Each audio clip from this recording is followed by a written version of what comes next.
Je me présente, je m'appelle Hugo. Je voudrais bien réussir ma vie, être MJ. Bonjour à tous et à toutes, bienvenue sur le bon MJ, vous l'aviez demandé. La vidéo sur la musique dans le jeu de rôle. Alors, c'est une question compliquée la musique, il y a tellement de choses à dire. Aujourd'hui, la musique est omniprésente dans la plupart des médias.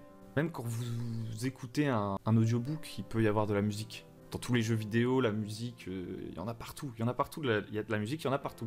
Même des fois, quand on fait des jeux de société, paf, on va mettre une petite musique d'ambiance. Moi, pourquoi je mettrais de la musique dans mes parties de jeux de rôle? Bah, je dirais déjà peut-être pour créer une ambiance. Donc ça, c'est la première chose. Donc en réalité, quand je parle de créer une ambiance, ça parle pas forcément de musique en fait.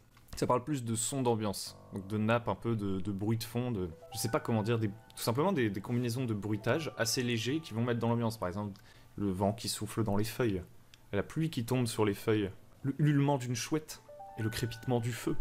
Ce genre de petits sons d'ambiance qui peuvent être sympathiques pour l'immersion, pour créer, en fait, pour aider, pour apporter un support pour qu'on ait l'impression d'être dans la scène, quoi. Mais en réalité, il s'agit pas vraiment ici de musique, on est d'accord. Et certaines musiques peuvent aussi servir, du coup, à créer une ambiance. Parce que, par exemple, si je fais une course-poursuite, très sincèrement, je pense que si je mets des bruits de moteur qui font pendant 3 heures, ça va embêter un peu tout le monde à ma table. Du coup, ce qui est assez marrant ici, c'est que finalement, pour créer une ambiance de course-poursuite, j'ai plus intérêt à mettre une musique de course-poursuite, tout simplement. Parce qu'en fait, globalement, dans notre culture cinématographique, etc., on va avoir des refs en fait. Il y a certains rythmes, certains patterns et tout, certaines tonalités qui provoquent chez nous différentes émotions. Et par exemple, lorsque je veux faire une course-poursuite, c'est pas tant une ambiance que je cherche, c'est une émotion. J'ai envie qu'on ait l'impression d'être dans de l'action effrénée. Et donc ça me fait passer à mon deuxième truc. La musique, ça peut surtout aussi servir à créer de l'émotion, tout simplement. Alors j'ai pas un super niveau de langage musical, mais je pense qu'on est tous d'accord pour dire qu'un truc où il y a des grosses percussions qui vous prennent au ventre et tout, ça peut faire monter l'adrénaline, ça peut vous faire monter en pression là, prêt pour la bagarre. Tandis que peut-être que quelque chose de plus aérien et tout, ça va ouvrir votre imagination et vous allez vous imaginer de grand landscape, des paysages, des villes volantes, j'en sais rien. Quelques dissonances, ça va sûrement créer du mystère, peut-être un peu de peur. Quelque chose dont le rythme un peu arythmique qui surprend avec presque des screamers en fait. Il y a des musiques comme ça avec des sortes de petites surprises qui peuvent provoquer la peur. Donc tout ça, les émotions et tout, il suffit d'aller chercher dans la musique de film et ça peut très très bien marcher. Et ensuite, la troisième utilité moi que je trouve à la musique, c'est l'inspiration tout simplement. C'est j'écoute la musique d'un film par exemple et ça me donne envie ça me refait penser à ce film, ça fait apparaître des images dans ma tête. Des fois j'écoute une musique que je connais pas et puis d'un seul coup paf, je me dis c'est génial et tout, je l'écoute pendant un petit peu plus longtemps. En général d'ailleurs c'est quand j'écoute des musiques spécifiquement conçues pour le jeu de rôle, mais on y reviendra après, et du coup ça me donne des idées pour des scénarios, ça m'inspire pour l'univers, ça me permet de voyager dans l'imaginaire, mais plus généralement aussi je pense ça aide à imaginer des scènes précises en l'occurrence. Voilà, la musique, pour moi, ça a tous ces intérêts-là. Ambiance, émotion et inspiration. Il faut toutefois faire un petit peu attention, puisque ça dépend, une fois de plus, de chacun. Et il y a certaines personnes, peut-être que ça peut les perturber. Donc qu'est-ce qu'il y a comme outil pour le jeu de rôle ? Déjà, il y a un des plus connus, c'est Syrinscape. Donc en l'occurrence, c'est un logiciel payant, il me semble, il y a peut-être une version gratuite. Moi, je m'en suis servi un petit peu, c'est vraiment bien fait, mais ça correspond pas à mes besoins. Je m'explique. En gros, ça vous permet... Vous avez en fait énormément d'ambiances différentes. C'est un truc d'ambiance plus que de musique. Vous allez avoir des scènes, genre par exemple l'attaque d'un dragon en ville, qui est super stylé. Vous allez avoir le son de la cloche qui fait ding ding ding ding, genre en mode le dragon arrive. Ensuite... Les gens qui font « Ah, au secours, prends notre fils, emmène-le, fais-lui traverser la rivière !» Genre, bon, c'est pas... On comprend pas ce qu'ils disent les gens, et heureusement c'est peut-être pour le meilleur, parce que sinon ce serait trop perturbant. Et voilà, il y a plein de bruit et tout. Et en fait ce qui est cool, c'est que vous pouvez les régler, vous pouvez modifier, vous pouvez tout bricoler, piste par piste, sachant que vous avez une énorme bibliothèque de pistes, pour beaucoup de scènes différentes. Moi perso ça m'embêtait parce que, en fait j'aime bien quand même un peu improviser et tout, et ça m'obligeait à uploader pas mal de leurs pistes, et en fait ça m'obligeait à faire un peu de la micro-gestion pendant la partie de la musique, ou alors de préparer beaucoup de choses à l'avance, enfin bref, c'était un outil qui allait trop loin pour moi personnellement, en tout cas pour mes besoins actuels en jeu de rôle. En tout cas, si ça ne répond pas à mes besoins, j'admets que c'est très bien fait. Pour devenir un petit DJ du jeu de rôle. Parfois, enfin ça dépend des pistes, il y en a où il y a des bruits un peu bizarres, donc faut quand même faire gaffe avant, parce que quand vous avez la même chèvre qui fait toutes les 10 secondes depuis 1 heure, ça fait rire tout le monde quoi. Tout le monde attend plus que la petite chèvre fasse son petit cri, et ça déconcentre tout le monde. Moi, le truc que j'aime bien utiliser en ce moment, vu qu'on joue surtout à distance, c'est Watch Together. Dans l'idée, en fait, vous allez tout simplement ouvrir une page internet, envoyer le lien à tout le monde va se connecter sur cette page. En fait, ça permet de regarder des vidéos YouTube ensemble, normalement. En fait, vous n'allez pas mettre de vidéos YouTube, vous allez prendre des... Enfin, si, mais ça va être des vidéos YouTube que vous n'avez pas regardées, mais écoutez, genre tout ce qui va être musique et tout. Vous allez chercher vos musiques sur YouTube, vous les mettez dans Watch Together en prenant l'URL, paf, paf, paf, paf, et hop, ça roule quoi. On écoute, et on peut faire une petite playlist, on peut jongler entre les trucs. Ce que je trouve vraiment sympathique, c'est que ça va assez vite à mettre en place. Si vous aimez bien chercher votre musique sur YouTube, vous n'aurez pas besoin de l'uploader ou j'en sais rien.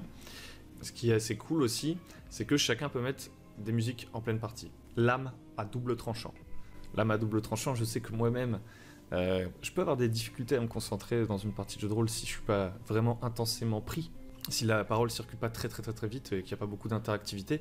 Et du coup, je peux très vite aller commencer à m'amuser, à mettre des musiques et tout. Alors, je vais pas foutre le bordel en mettant des musiques débiles. Hein. Ça peut être le risque, c'est qu'il y ait quelqu'un qui se mette à faire le petit DJ. Ce qui peut être sympa, c'est pas forcément grave, mais ça peut le déconcentrer en tout cas de ce qui se passe autour de la table. Mais si c'est bien maîtrisé, c'est très cool aussi parce que vous pouvez dire à un de vos joueurs, bah voilà, t'as ton joueur, il veut faire une sorte de... Il a préparé un petit discours, il peut mettre sa musique à ce moment-là. Ton joueur, il veut décrire une scène vraiment spécifique, que la caméra se braque sur lui, il peut mettre sa musique s'il a envie. Faut juste que tout le monde ne se mette pas à jouer avec, mais bon. Franchement, si tout le monde fait n'importe quoi avec la musique, c'est peut-être pas un problème de logiciel, hein, c'est peut-être un problème en amont d'organisation ou d'attente, je sais pas. Donc voilà un peu pour moi mes deux outils que je trouve pas mal. Après, en fait, en général, la plupart des VTT ont des outils intégrés, donc Roll20, vous pouvez uploader des trucs. Let's Roll, il me semble que vous pouvez tout simplement mettre de la musique directement depuis YouTube et tout, enfin bref, ça c'est encore autre chose, parce que moi j'aime bien jouer assez minimaliste, je vous parlerai peut-être de Miro la prochaine fois. Et puis si je suis en présentiel, en général, je vais juste avoir des playlists sur Deezer, voilà mon secret en fait. Donc ensuite, comment choisir la musique, quoi faire avec la musique? Je pense qu'une fois de plus, hein, c'est pas vous êtes obligé de faire ça, mais moi ce que je fais, je vais vers la simplicité, hein. Je prends 3-4, en général, c'est des playlists. Alors, c'est pas des playlists hachurées, mais c'est des playlists YouTube, vous savez, où il y a toutes les musiques d'affilée, qui correspondent bien à différentes ambiances que je veux, qui inspirent mon univers. Genre, par exemple, là, récemment, j'écoutais le truc de Ravenloft, je crois, pour faire jouer La Dernière Marche, une campagne que je fais. Je trouve que, voilà, c'est sympathique d'avoir, comme ça, des longues vidéos avec des musiques qui sont tout à peu près dans le même thème, qui sont pas trop perturbantes, qui sont un petit peu lancinantes, ou alors avec des nappes, des trucs comme ça, et de différentes ambiances. Avoir 3-4 trucs, genre une pour le combat, une pour l'ambiance générale. Vous choisissez un peu les grands thèmes ou les grandes zones, par exemple, que vont visiter vos PJ. S'ils vont dans la forêt, vous pouvez prendre ambiance forêt et musique celtique 2 hours, et ce sera très bien. Donc voilà, faire un choix comme ça de trucs où vous n'allez pas avoir besoin de trop interagir avec. Ça va être le cœur de la musique. Et à côté de ça, vous allez peut-être choisir quelques musiques pour des scènes spécifiques où vous êtes quasiment sûr qu'elles vont arriver. Le risque, c'est que vous risquez de vouloir forcer qu'elles arrivent. Ce qui peut ne pas coller avec la manière dont vous jouez d'habitude. Mais ça, une fois de plus, ça ne tient qu'à vous. Mais moi, il m'arrive d'avoir dans certains scénarios des scènes assez précises où je sais qu'elles vont avoir lieu. Par exemple, la scène d'introduction d'un one-shot, normalement, elle devrait avoir lieu. Puisque jusque-là, mes joueurs n'ont pas mis leur grain de sel. Plusieurs trucs comme ça. Notamment quand vous êtes dans des huis clos aussi et que vous savez qu'il y a de fortes chances que vos personnages visitent telle ou telle pièce ou dans un donjon, un truc comme ça, vous pouvez un peu plus préparer ces musiques, etc. Et dans ce cas-là, je vais prendre plutôt une musique plus courte, forcément, qui correspond vraiment à un moment précis de la partie. Mais clairement, je vais pas faire l'inverse. C'est-à-dire que je vais pas choisir plein de musiques spécifiques à tous les moments de la partie. Parce que là, ça va m'obliger à micro-manager en pleine partie, à faire « Attendez, j'ai une musique justement pour si vous alliez dans la cave de cette auberge. Justement, attendez, je reviens. » Et du coup, pour choisir la musique, j'aime bien que ce soit des nappes, enfin que la musique s'oublie très vite, mais un départ puissant qui évoque une émotion. Parce qu'en fait, c'est au moment où la scène va commencer que je vais faire « Tam !» Et là, je vais mettre la musique, et on sait qu'on arrive dans une scène spéciale. Mais ensuite, je veux qu'il se concentre sur ma parole, pas sur la musique. Donc je veux qu'en quelques secondes, l'attention revienne sur ma narration, puisque je suis en train d'introduire un lieu, par exemple. C'est comme en combat. Paf, vous mettez une musique de combat, en mode « Fourbissez vos armes !» Et au bout de 5 minutes, vous avez envie quand même que les gens se concentrent un petit peu sur l'action et sur ce qui se raconte, plus que sur la musique. Pas hésiter à baisser le son, une fois que la scène est déclenchée. Après, pour des scènes vraiment très très spécifiques, presque un peu cinématiques, vous pouvez tout à fait prendre une musique qui là va être un peu plus virtuose, va partir dans différentes directions avec des changements de rythme et tout. Un petit peu plus virtuose, je sais pas si c'est ça le terme, peut-être plus mélodique, j'en sais rien. Et en fait, vous allez caler votre texte sur ce passage, mais il faut que ce soit assez rare, je pense, pour que ce soit efficace, surprenant, que tout le monde se dise « Waouh, c'était cool que t'aies fait ça pendant cette partie ». Pas que ça devienne la norme. Faut pas que ce soit trop long, parce que voilà, les joueurs, ils sont là aussi pour interagir. Donc même si vous êtes un très bon narrateur, très sincèrement, moi, je suis déjà allé dans des parties où le MJ s'écoutait parler en permanence, et je trouve ça insupportable. Ouais, plutôt, s'il y a un moment cinématique comme ça, que ce soit un petit peu court, aux petits oignons, bien préparé, et que ce soit assez exceptionnel, quoi. Donc ça garde toujours son côté choc. Donc voilà comment moi je choisirais mes musiques et comment je les utiliserais à peu près. Et maintenant voilà quelques refs, des refs pas très originales, mais on sait jamais, peut-être que vous êtes débutant, que vous ne les avez pas. Il y a Michael Gelfi, donc qui est français, il me semble, en tout cas francophone, ça c'est sûr, qui fait plein de musique de jeux de rôle que vous pouvez utiliser à votre table sans souci. Ensuite il y a RPG Music Maker, toujours sur YouTube, de Travis Savoie, où il y a des musiques que je trouve très très cool aussi, d'ambiance et tout, qui sont pensées pour justement, comme je vous disais, démarrer, qu'il y ait un petit effet et être oublié. C'est ça que j'aime bien. Michael Gelfi, c'était plus de l'ambiance en l'occurrence, alors que là, Travis Savoie, c'est plus de la musique. Ensuite, il y a le bien connu Two Step From Hell, qui est assez inspirant, donc là, plus moi, pour du world building et tout.